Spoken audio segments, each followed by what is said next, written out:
I'm stating it for the record, we do not want war with China. China is a good friend. Mayroon tayong utang na loob na marami, pati yung bakuna natin. So China, let it be known, is a good friend, and we do not want trouble with them, especially a war.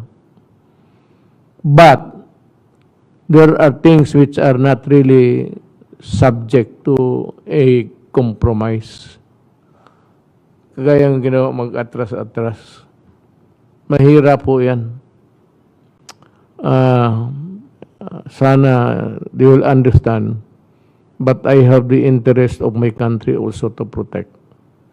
It might not really be a might, an armed might